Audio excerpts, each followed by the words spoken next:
کیے چلتے ہیں۔ اپنے مطلب کا، اپنے مقصد کا ہمیشہ سے بھرپور،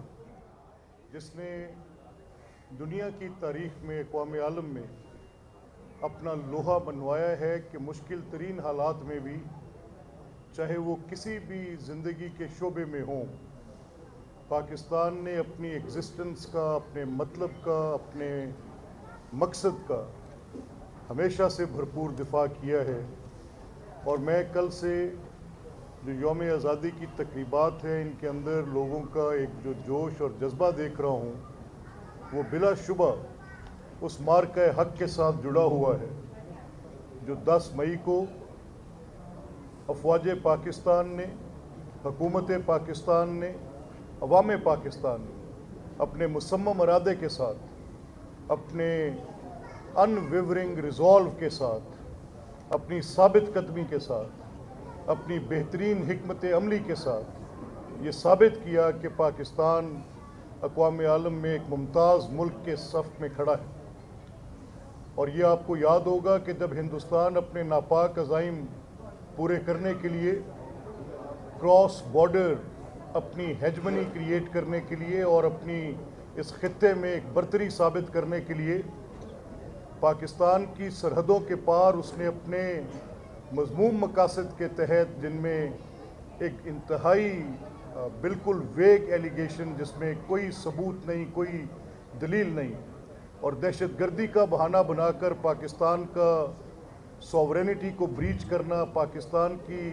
انٹرنیشنل باؤنڈریز کو بریچ کر کے یہاں پر کچھ حملے کرنا، اور حملے بھی نہتے لوگوں پر، مساجد پر، وہاں پر جہاں پر اللہ اکبر کی صدا آتی ہے، وہاں پر جا کر یہ بیہودہ الزام لگا کر ان مساجد کے اوپر یہ میزائلز مارنا۔ اور میں اس وقت جب ہماری رسپانس آ رہی تھی تو میں دیکھ رہا تھا کہ جو ہمارے D G I S P R ہیں اور جو حکومتی وزراء ہیں، ان کی سٹیٹمنٹ میں کتنا بیلنس ہے۔ میں اپنی میڈیا کو دیکھ رہا تھا کہ ایک طرف جنگ کو بالکل وارنگ نیشن بن کے ایک جنگی ہیجان پیدا کیا جا رہا تھا، اور دوسری طرف انتہائی شاندار انداز میں پاکستان کی حکمت عملی بیان کی جا رہی تھی، اور بتایا جا رہا تھا کہ کسی صورت بھی آپ کی یہ جو آپ نے یہ در اندازی کی ہے، اس کو معاف نہیں کیا جائے گا۔ اور پھر 10 مئی کو پاکستان نے اپنی ملیٹریلی سپریمیسی ثابت کی، پاکستان کی حکومت کی سفارتی بہتر حکمت عملی ثابت ہوئی، پوری دنیا کے ممالک نے پاکستان کے موقف کو تسلیم کیا۔ اس موقف کو مانا گیا کہ اگر دو ممالک آپس میں بات نہیں کر سکتے تو پھر کوئی تیسرا فریق بیٹھ کر یہ دیکھے کہ جو الزام لگایا گیا ہے درست ہے۔ ہندوستان اس بات سے بھی بھاگا، کوئی شواہد نہیں تھے، کوئی ثبوت نہیں تھا، اور پھر 10 مئی کو ہم نے دیکھا کہ 10 مئی کا جب سورج طلوع ہوا تو پاکستان کی برتری کے جھنڈے گاڑے جا چکے تھے۔ پاکستان کی فضائیہ نے، field marshal general Asim Munir نے، چیف آف آرمی نے، ایئر چیف نے، نیول چیف نے اپنی شاندار حکمت عملی کے ساتھ دشمن کے دانت کھٹے کیے، اور چند گھنٹوں کے اندر ان کو دھول چاٹنی پڑی،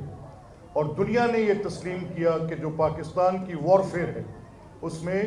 اس کا کوئی ثانی نہیں ہے۔ دنیا نے یہ تسلیم کیا کہ بڑے سنجیدہ اور بردبار لوگ ہیں اس حکومت کے اندر بیٹھے، جنہوں نے جنگ کو بڑھوتا نہیں دیا لیکن اپنی سرحدوں کی حفاظت بڑے شاندار طریقے سے کی۔ تو جو قائد اعظم محمد علی جناح رحمۃ اللہ علیہ، جو حضرت علامہ اقبال اور ان کے رفقائے کار، جو 1947 میں ایک مملکت خداداد کا قیام یہاں پر آیا لاکھوں قربانیوں کے ساتھ، اور وہ جو ایک دنیا کی تاریخ میں اس سے بڑی نہ ہجرت تھی، اس سے بڑی نہ نقل مکانی تھی،